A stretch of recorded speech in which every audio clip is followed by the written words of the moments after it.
Sebelum masuk ke pembahasan utama, kita pahami dulu bahwa Pancasila bukan sekedar 5 sila yang dihafal.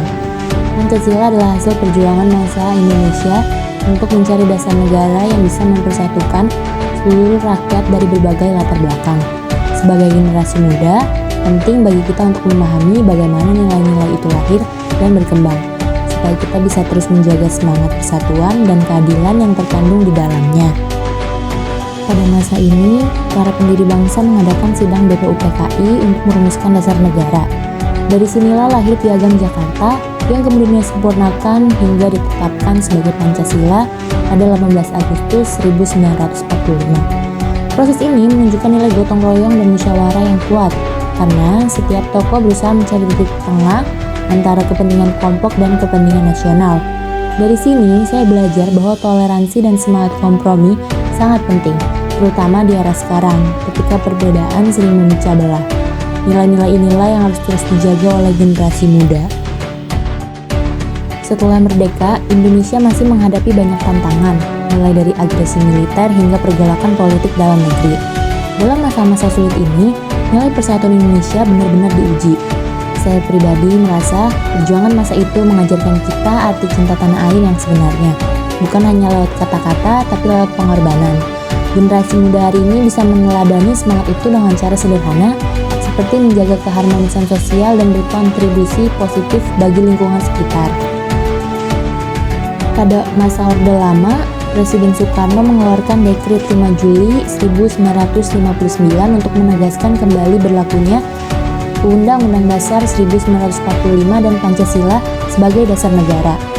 Namun saat itu juga muncul ideologi lain, yaitu komunisme yang berpotensi menggantikan Pancasila. Dari peristiwa ini saya belajar bahwa menjaga ideologi bangsa tidak mudah. Generasi muda harus tetap waspada dan kritis terhadap pengaruh-pengaruh yang bisa menggeser nilai ketuhanan dan keadilan sosial yang sudah menjadi fondasi bangsa. Pada masa Orde Baru, pemerintahan Soeharto menegaskan Pancasila sebagai asas tunggal dalam kehidupan berbangsa dan bernegara. Nilai-nilai Pancasila disosialisasikan melalui program P4 yang diajarkan di sekolah dan lembaga pemerintahan. Walaupun banyak sisi positif seperti kedisiplinan dan stabilitas, pelaksanaannya sering bersifat formalitas. Dari sini saya belajar bahwa Pancasila tidak boleh hanya dihafalkan atau dijadikan simbol, tetapi benar-benar dihidupi dalam sikap dan perilaku sehari-hari. Reformasi 1998 membawa perubahan besar.